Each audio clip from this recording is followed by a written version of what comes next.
Bismillahirrahmanirrahim. Pembahasan kita kali ini masih lanjutkan dari pembahasan sebelumnya, yaitu tentang al-i'lal bil hadfi. Memproses suatu kalimat dengan membuang huruf-huruf yang ada pada kalimat tersebut. Proses membuang huruf itu juga terjadi pada lam fi'il dalam bentuk bina naqis, di mana lam fi'il daripada suatu kalimat fi'il tersebut berupa huruf ilat, baik huruf ilat tersebut berupa alif, wawu ataupun ya. Untuk kalimat fi'il yang lam fi'il di dalam bina naqis yang dibuang ini, manakala yang pertama berupa fi'il mudhari yang dalam keadaan jazm, di mana fi'il mudhari di sini tidak bersambung dengan alif tasniyah atau waw jamak atau ya muannas mukhatabah. Jadi ketika fi'il mudhari yang masuk dalam kategori bina naqis, di mana lam fi'ilnya di sini berupa salah satu dari huruf ilat, ini dalam keadaan jazm, dan fi'il mudhari tersebut tidak bersambung dengan alif tasniyah, tidak bersambung dengan waw jamak ataupun tidak bersambung dengan ya muannas mukhatabah. Dalam artian fi'il mudhari mu'tal akhir tersebut tidak berbentuk sebagai af'alul khamsah. Maka dalam keadaan semacam ini, huruf ilat yang ada pada lam fi'ilnya ini pun dibuang. Contohnya seperti lafadz yakhsha. Yakhsha ini adalah kalimat fi'il mudhari yang lam fi'ilnya berupa salah satu dari huruf ilat, yaitu berupa huruf ilat alif. Ketika yakhsha ini dalam keadaan jazm, setelah dimasukin oleh amil jazm, katakanlah di sini amil jazmnya adalah lam, maka huruf ilat yang ada ini pun haruslah dibuang sehingga menjadi lam yakhsha. Demikian juga seperti lafadz yarmi. Ini juga merupakan fi'il mu'tal akhir atau bina naqis, di mana lam fi'ilnya berupa huruf ilat. Ketika dalam keadaan jazm, maka huruf ilatnya ini dibuang. Dan kemudian contoh seperti lafadz yad'u. Ini juga huruf ilatnya dibuang manakala dimasukin oleh amil jazm. Begitu juga di dalam bentuk fi'il amarnya. Jadi bentuk dari fi'il amar yang mu'tal akhir atau yang berupa bina naqis. Ini juga huruf ilatnya harus dibuang, di mana membuang huruf ilat di dalam bentuk fi'il amar itu merupakan tanda kemabniannya. Contohnya seperti lafadz yakhsha. Ini bentuk fi'il mudhari'nya, kemudian bentuk fi'il amarnya akan menjadi ikhsha, di mana di sini diakhirin oleh huruf ilat, dan ketika dalam keadaan fi'il amar, huruf ilatnya ini pun dibuang sebagai tanda kemabnian. Begitu ya dengan lafadz yarmi. Ini bentuk fi'il mudhari'nya, dan bentuk fi'il amarnya adalah irmi, mengikuti wazan if'il. Ketika dalam bentuk fi'il amar, ya-nya ini pun dibuang sebagai tanda kemabnian. Kemudian contoh seperti lafadz yad'u. Ini bentuk fi'il mudhari'nya, dan bentuk fi'il amarnya adalah ud'u, mengikuti wazan uf'ul. Ketika dalam bentuk fi'il amar, haruslah dibuang huruf ilatnya sebagai tanda kemabnian. Selain itu juga dibuang pula huruf ilat pada lam fi'il di sini ketika berbentuk isim fa'il yang tidak diiringin oleh al. Jadi sekali lagi, ketika bentuk isim fa'il daripada fi'il bina naqis ini yang tidak diiringi dengan al, huruf ilatnya juga dibuang. Contohnya seperti lafadz ghaziun. Ghaza yaghzu ghaziun, mengikuti wazan fa'ilun. Di sini terdapat huruf ilat yang posisinya berada pada lam fi'il, di mana lafadz ghaziun ini masuk di dalam kategori fi'il bina naqis atau fi'il mu'tal akhir. Lafadz ghaziun itu nanti pada akhirnya akan menjadi ghazin. Bagaimana prosesnya lafaz ghaziun sehingga menjadi ghazin? Prosesnya adalah di sini terdapat huruf wawu yang berharkat dan terletak setelahnya harkat kasroh. Maka wawu ini pun haruslah diganti dengan huruf ya.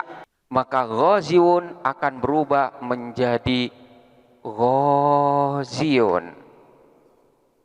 Selanjutnya, huruf ya di sini disukunkan. Kenapa? Karena di sini ya berada di akhir kalimat dan berharkat dhammah, dan oleh orang Arab hal ini dianggap sebagai bacaan yang berat. Selanjutnya, tanwin yang ada pada ya di sini dipindah kepada huruf sebelumnya sehingga menjadi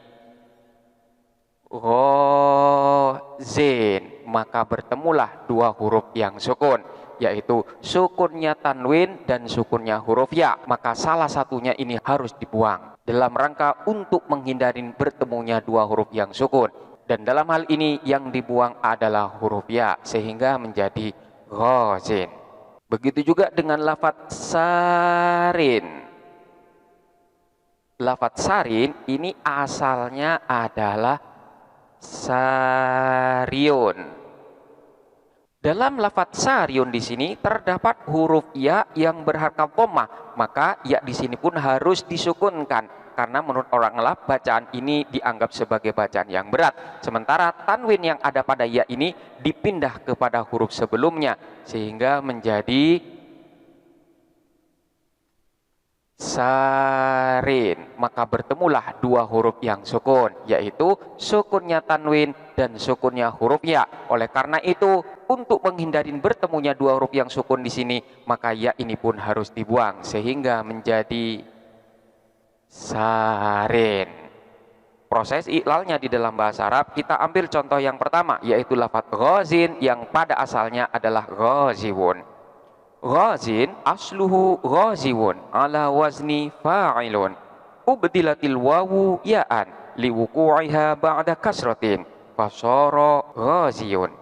Thumma uskinatil ya'u listisqalid dhammati ilaiha faltaqas sakinani humma al ya'u wat tanwinu fahudhifatil ya'u daf'an liltiqa'is sakinaini fasara ghazin.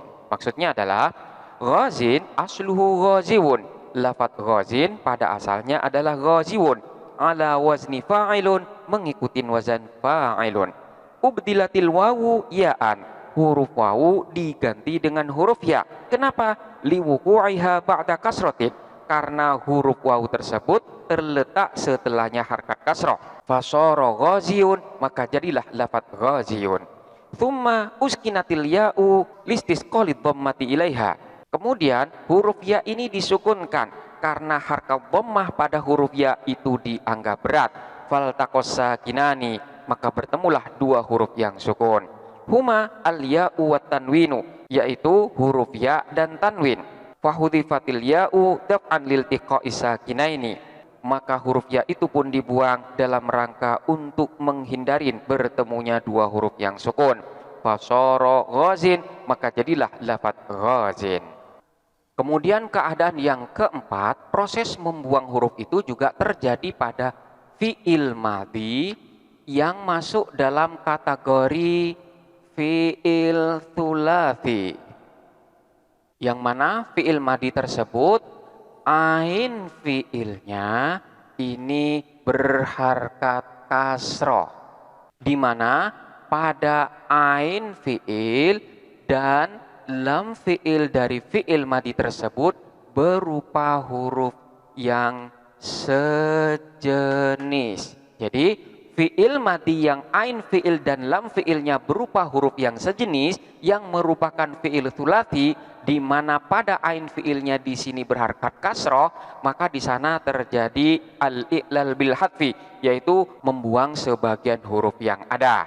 Hal itu terjadi manakala fi'il madhi di sini bersambung dengan dhamir rofa mutaharrik.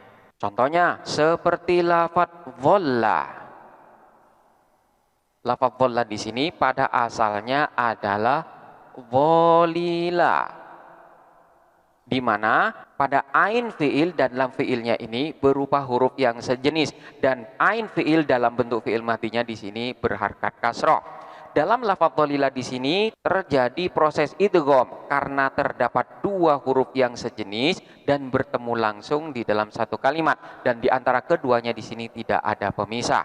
Maka di sini harus diidghamkan dengan terlebih dahulu huruf yang pertamanya disukunkan sebagai syarat untuk dilakukan idgham, sehingga dhalila pada akhirnya akan berubah menjadi dhalla. Ketika lafaz dhalla ini bersambung dengan dhamir rafa' mutaharrik, maka di sini akan ada tiga keadaan atau tiga bacaan.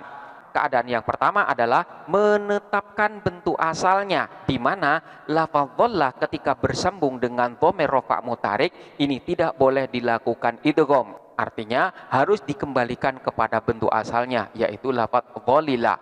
Maka akan menjadi dhaliltu. Jadi di sini tidak ada yang dibuang dan keadaan asalnya tetap. Kemudian yang kedua, membuang ain fiilnya. Jadi huruf lam yang berharkat kasroh ini dibuang sehingga menjadi dhaltu. Kemudian keadaan yang ketiga adalah membuang ain fiilnya dengan terlebih dahulu menukar harkat dari ain fiil dengan fa fiilnya. Jadi harkat kasroh yang ada pada ain fiil ini ditukar dengan harkat dari fa fiilnya sehingga menjadi zilaltu. Selanjutnya ain fiil ini dibuang sehingga menjadi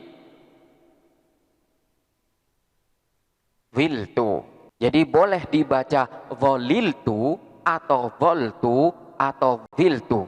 Untuk keadaan yang pertama di sini tidak ada yang dibuang, sementara untuk keadaan yang kedua dan yang ketiga di sini ain fiilnya dibuang. Ini manakala berupa fiil madi.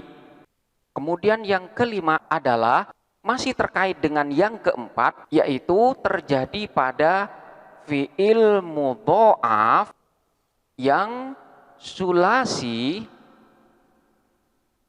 yang berbentuk fiil mudhari' atau berbentuk fiil amar yang bersambung dengan nun niswah. Maka dalam keadaan semacam ini boleh diterapkan dua bacaan. Bacaan yang pertama adalah menetapkan bentuk asalnya tanpa adanya huruf yang dibuang. Contohnya tadi seperti lafaz dhalla. Dhalla di sini asalnya adalah dhalila dan bentuk fiil mudhari'nya adalah yadlilu. Kemudian setelah dilakukan proses idgham maka akan menjadi yadhillu. Jadi lam yang pertama ini diidghamkan kepada lam yang kedua sehingga menjadi yadhillu. Ketika di sini berbentuk fiil mudhari' yang bersambung dengan nun niswah, maka keadaan yang pertama adalah menetapkan pada bentuk asalnya tanpa adanya huruf yang dibuang, sehingga yadhillu yang pada asalnya adalah yadlilu akan menjadi yadlilna. Ini juga terjadi pada bentuk fiil mudhari'nya, yaitu lafaz lilna, yadlilna, idlilna. Yadlilna di sini mengikuti wazan yaf'ilna, sementara pada bentuk fiil amarnya mengikuti wazan if'ilna.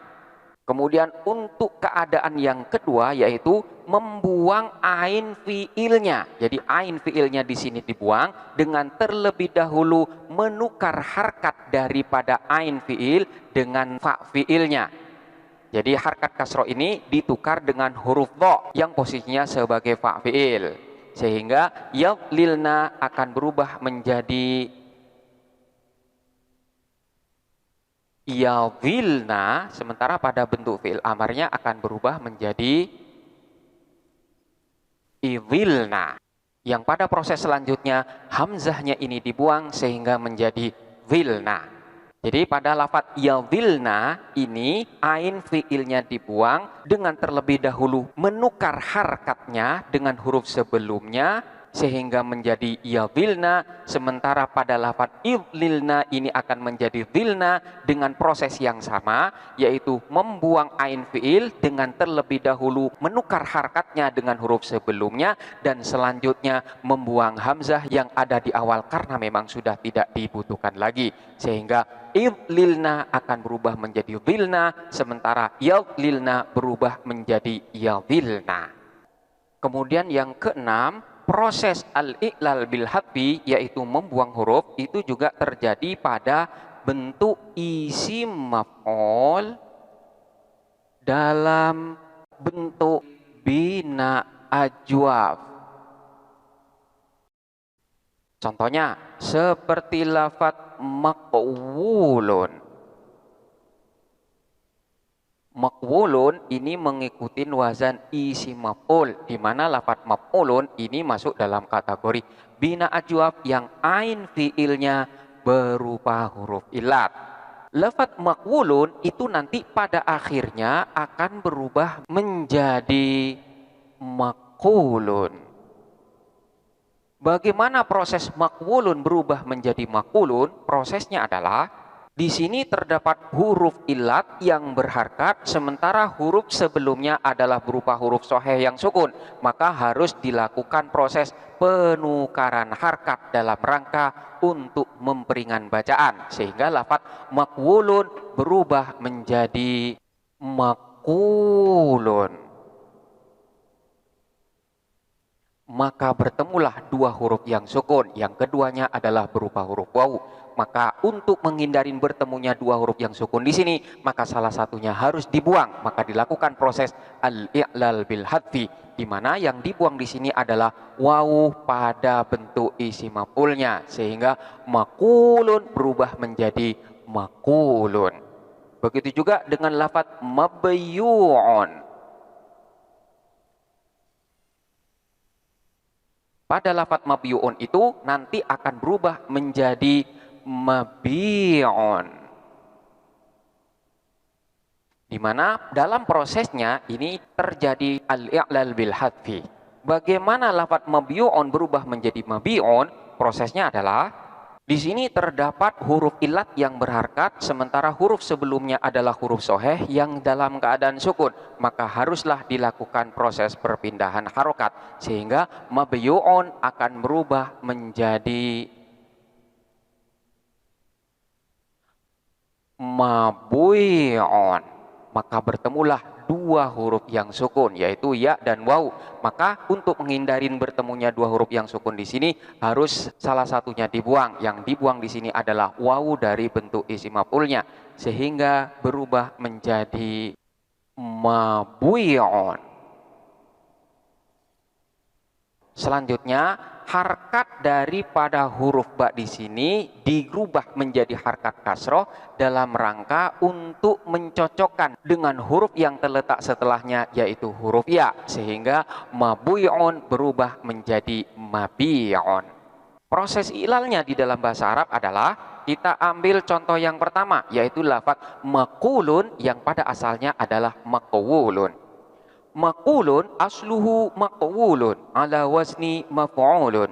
Nukilat harkatul wawi ila ma qablaha wa sukunu harfin sahihin qablaha daf'an litiqal fasara maqulun faltaqas sakinani huma wawani wa hudhifat wawul maf'uli daf'an liltiqa'is sakinaini fasara maqulun. Maksudnya adalah maqulun asluhu maqwulun, asal daripada lafaz maqulun adalah maqwulun ala wazni maf'ulun, mengikuti wazan maf'ulun. Nukilat harkatul wawi ila ma qablaha, harkat dari huruf wawu dipindah atau ditukar dengan harkat dari huruf sebelumnya. Wa sukunu harfin sahihin qablaha, sementara huruf sebelumnya tersebut adalah huruf sahih yang dalam keadaan sukun. Kenapa hal itu dilakukan? Daf'an litiqal, karena untuk menghindari bacaan yang berat.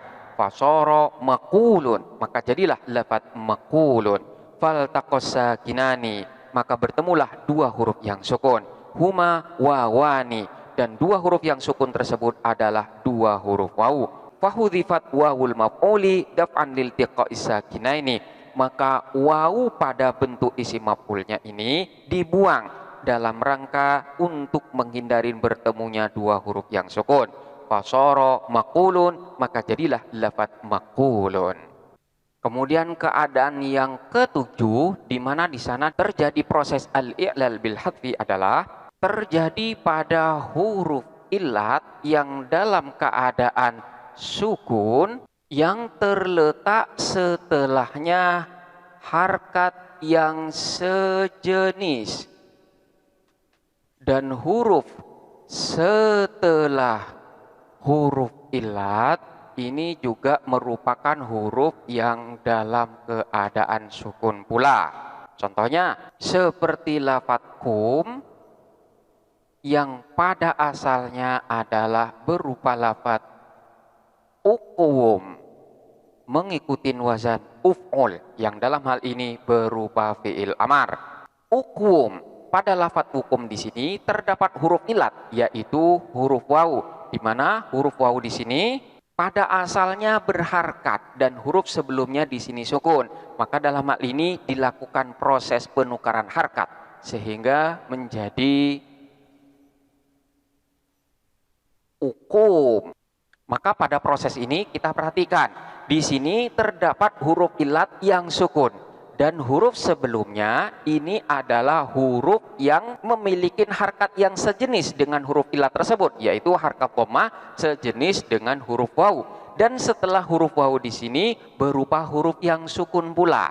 Maka dalam kondisi yang semacam ini haruslah dilakukan proses al-i'lal bil hadfi, yaitu membuang salah satu huruf yang ada, dan dalam lafadz ini yang dibuang adalah huruf wawu sehingga ukum berubah menjadi ukum.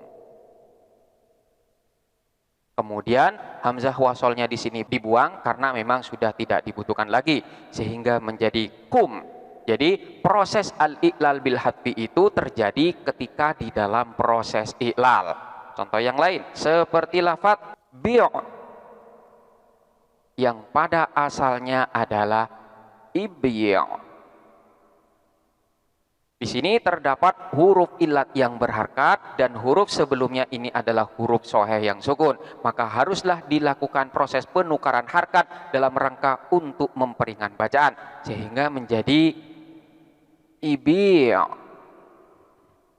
Maka dalam hal ini mengalami keadaan yang telah dijelaskan ini, di mana di sini terdapat huruf ilat yaitu huruf ya yang dalam keadaan sukun dan huruf sebelumnya ini memiliki harkat yang sejenis dengan huruf ya yaitu harkat kasroh. Jadi harkat kasroh di sini sejenis, artinya cocok dengan huruf ya ini, dan setelah huruf ya di sini berupa huruf yang sukun. Maka dalam kondisi seperti ini terjadi al-i'lal bil hadfi, yaitu harus membuang salah satu huruf yang ada, yang dalam hal ini yang dibuang adalah huruf ya, sehingga ibi' akan berubah menjadi ibi'. Dan proses selanjutnya hamzah wasol di sini dibuang karena memang sudah tidak dibutuhkan lagi sehingga menjadi bi'. Proses i'lalnya di dalam bahasa Arab untuk lafadz kum yang pada asalnya adalah berupa lafadz ukum, begitu juga dengan lafadz bi yang pada asalnya adalah berupa lafadz ibi'. Ini telah kita bahas dan kita jelaskan pada pembahasan sebelumnya. Silakan dipelajarin kembali. Untuk keadaan yang semacam ini terdapat pengecualian, yaitu kecuali jika huruf yang terletak setelahnya huruf ilat ini adalah huruf yang bertasydid. Jadi manakala setelahnya huruf ilat yang sukun ini adalah berupa huruf yang bertasydid, maka huruf ilat ini pun tidak dibuang. Contohnya seperti lafadz maddatun. Di sini kita perhatikan terdapat huruf ilat yang terletak setelahnya huruf yang memiliki harkat yang sejenis dengan huruf ilat tersebut, yang dalam hal ini huruf ilatnya berupa alif dan harkat yang sejenis tersebut berupa harkat fathah. Namun setelah huruf ilat ini berupa huruf yang bertasydid, maka dalam hal ini huruf ilatnya ditetapkan dan tidak dibuang. Jadi ditetapkan maddatun, atau contoh yang lain seperti lafadz syadda mengikuti wazan fa'ala, syadda.